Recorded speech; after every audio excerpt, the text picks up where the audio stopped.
Chapter 13. Mourning plus Pressure. Morning came like a whisper wrapped in thunder. Elise woke up, still folded in Malik's arms. The condo was unusually quiet, but the silence only made her grief louder. The scent of condolence lilies lingered from every corner. Arranged bouquets lined the kitchen counter, dining table, and even the entry bench. Her phone buzzed incessantly on the nightstand, buried beneath dozens of unopened messages, missed calls, and unread texts. She didn't reach for it. Instead, she stared at the ceiling, body motionless, eyes swollen from crying through the night. Malik didn't stir.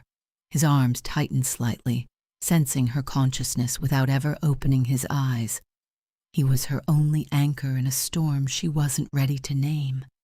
Down the hallway, her mother was already on the phone with board members. Plans were in motion. The public needed a successor. The kingdom required continuity. But Elise had not yet exhaled. Later that morning, Malik turned on the news for a moment before immediately lowering the volume. They were everywhere. The morning talk shows were flooded with clips from Portugal, flashes of the engagement, her radiant smile, Malik's emotional speech. But the headline bar beneath told a more complicated story. Video leak shakes kingdom light, just days before Bishop's death. Is the future pastor ready? Online, the church's legal team was working overtime. The leaked video was being spun as a possible AI deepfake, manipulated content with malicious intent. Enough doubt had been planted to blur the public's reaction. Still, some believed it, some didn't, and all of them had opinions. But inside the condo, stillness. Malik brought her tea, shut the blinds, answered the door when deliveries came, answered her phone when Geneva called, until Elise finally took it. That afternoon, Geneva arrived in person. No makeup, no pearls, just tired eyes and motherly resolve.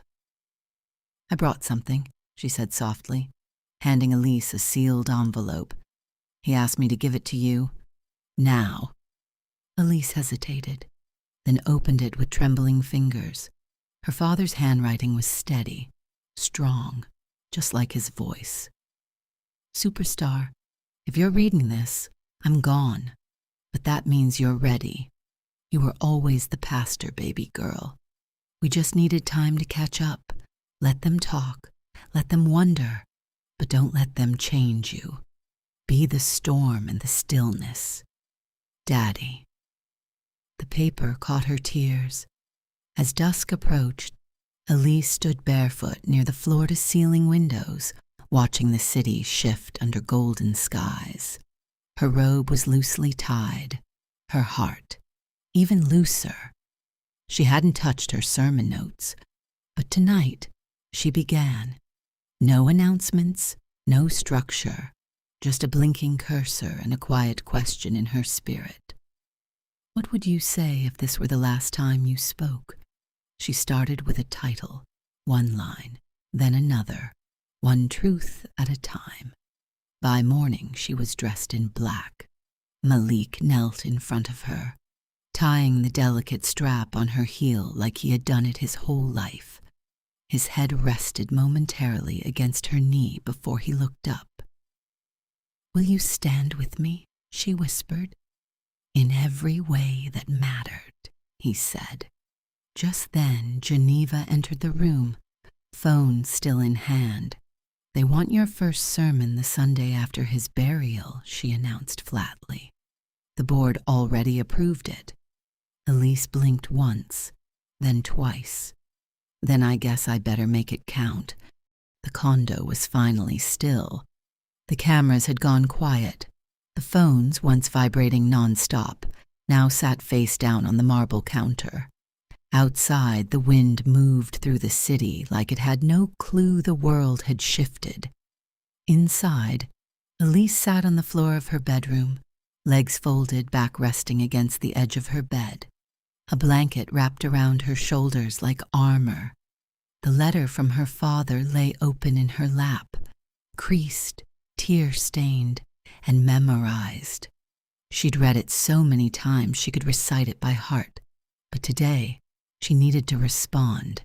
She opened her journal and uncapped a pen, not for sermon notes, not for press statements, but for the only thing that made sense right now, a letter to him, to the man who made her, to the man she was still trying to become.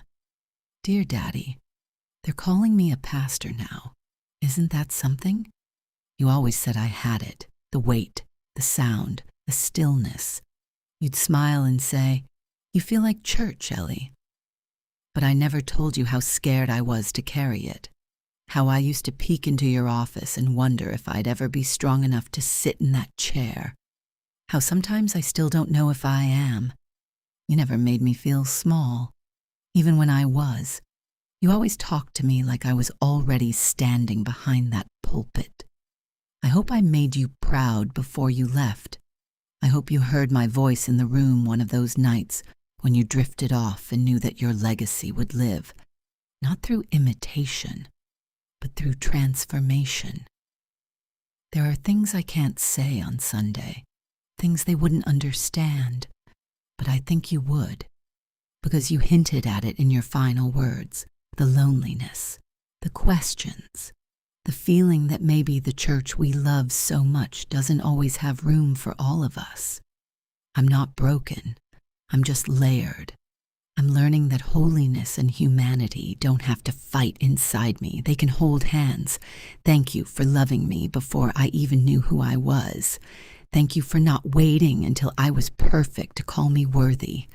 I'll lead now, not just for you, but because I finally believe I can. Love always, your superstar. Elise closed the journal, pressed it to her chest, and inhaled deeply. For once, she didn't feel the pressure to be ready. She simply felt real. And maybe that was enough. She rose slowly, stepped to the mirror, and looked herself in the eyes. There was a fire there now.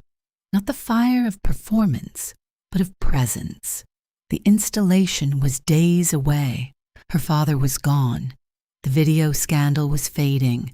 The world was watching. But the most important part? She was watching herself, and this time she wasn't afraid of what she saw. The sun rose heavy. Its light spilled across the hardwood floors of the condo, golden but muted, like even the sky knew to lower its voice. Elise sat at her vanity, a black silk robe hanging loosely from her frame, her reflection blurry through swollen eyes. The makeup brush in her hand trembled slightly as she tried to conceal the grief that pulsed under her skin. Malik stood behind her, dressed in charcoal gray with a subtle black tie, adjusting the cuffs of his shirt. He had barely left her side all week. He'd answered calls, declined interviews, arranged meals, and intercepted flowers. But this morning, he was quiet, watching her fall apart and pull herself back together in the same breath. A tear rolled from the corner of her eye, streaking her concealer. She pressed it away with the back of her hand.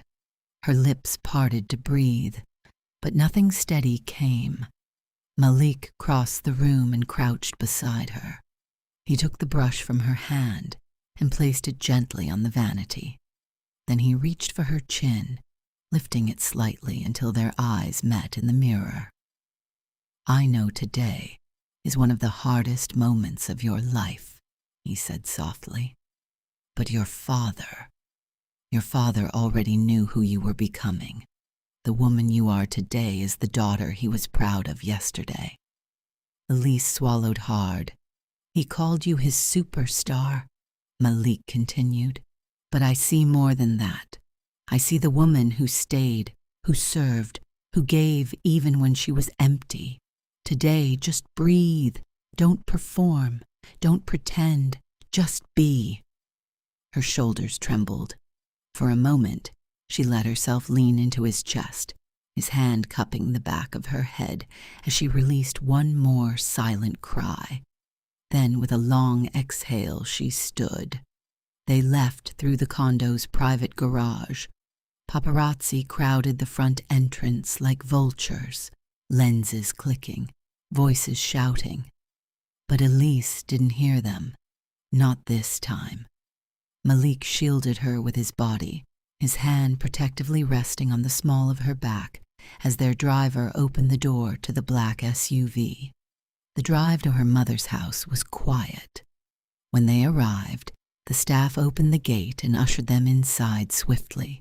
Geneva was already dressed in a fitted black skirt suit, her pearls barely noticeable against the starkness of her blouse. She looked every bit the first lady of the church, polished and composed, but her eyes betrayed a sleepless night. "Hey, baby," she said softly when Elise entered the foyer. Elise's eyes welled again, but she nodded. "Hey, Mama." Geneva walked toward her, pausing only when they were alone in the sitting room. She removed her hat and placed it on the table beside her, a small, deliberate gesture. Then she reached for Elise's hands. "You were always his heartbeat," she said, voice low. "And whether I've said it enough or not, I'm proud of you." Elise's breath hitched. The woman who had always led with excellence and expectation had just stepped into something unfamiliar. Tenderness. Geneva pressed a hand to her daughter's cheek. "Let's go say goodbye to your daddy." They left arm in arm. As the car pulled off, neither woman looked out the window at the world watching. In that moment, they were not the First Lady and the new Bishop-to-be. They were just Geneva and Elise, mother and daughter, mourning one king while preparing to crown another. The Montgomery women arrived in coordinated silence, black hats, tailored coats, their grief wrapped in elegance.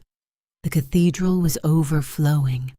Mourners had filled the pews, lined the aisles, and stood shoulder to shoulder against the walls. Outside, massive screens played the prelude service for hundreds more, gathered in the parking lot. It was a farewell built for a king. As their car approached the rear entrance, a hush swept through the space. Geneva stepped out first, her poise regal, her face unreadable. Elise followed, arm in arm with Malik, whose presence was both grounding and unshakably loyal. He kept his hand gently pressed at the small of her back, not in possession, but in protection. The sanctuary doors opened, and a wave of music rose, a soul-stirring medley of hymns and violins. The Montgomery family was led down the aisle by the funeral staff, who moved like a trained orchestra in ceremonial rhythm. And there he was, the bishop, resting in a gold-trimmed casket lined with satin and scripture. His robe was pristine. His Bible rested atop his chest. A slight smile remained on his face, as if even in death he'd found a way to bless the room. The eulogies were offered by bishops, apostles, and dignitaries. Geneva sat upright, chin high. Elise's hand never left the small black clutch in her lap. Inside it, her father's final letter. Then a voice came over the microphone. Now, a few words from Pastor-elect Elise Montgomery. She stood slowly. The entire sanctuary rose with her. Elise walked to the pulpit in silence, heels clicking like punctuation across the marble floor. When she reached the mic, she didn't speak immediately. She looked out at the sea of faces, the weight of legacy pressing against her chest. Then she reached into her clutch. "My father left me a letter," she began, her voice soft but certain. "In it, he reminded me that God is not afraid of honesty, that the truest ministry lives in what we survive." She paused, unfolding the final section. He wrote, "Ellie, if I ever made strength look easy, forgive me. Most days I was just surviving by faith. But if you're reading this, it means you've endured too, and for that, I am proud. You were always the pastor. We just needed time to catch up. The crowd shifted. A wave of emotion rolled through the room. She closed the letter, and her voice found new strength. Psalm 34:19 was his favorite. Many are the afflictions of the righteous, but the Lord delivers him out of them all. My father lived that, not perfectly, but powerfully. And if you are grieving today, I offer you this promise. The Lord is near to the brokenhearted, near enough to hear your doubt, near enough to hold your pain, near enough to get you through. A thunderous applause broke through the stillness, raw, heartfelt, holy. Elise stepped back from the pulpit. As she descended the steps, she reached for her mother. Geneva, for the first time in public, let her tears fall freely. The funeral staff moved gently around them, signaling it was time. Malik stepped into place beside Elise again, that same hand anchoring her, steady and strong. Together, Geneva and Elise approached the casket one final time. They stood in silence. Elise whispered something we couldn't hear. Geneva rested her hand on the polished wood. Then, with a nod, the two women closed the lid, an act both devastating and divine. And without looking back, they walked out of the sanctuary, arm in arm, leaving behind a legacy crowned in love and letting go.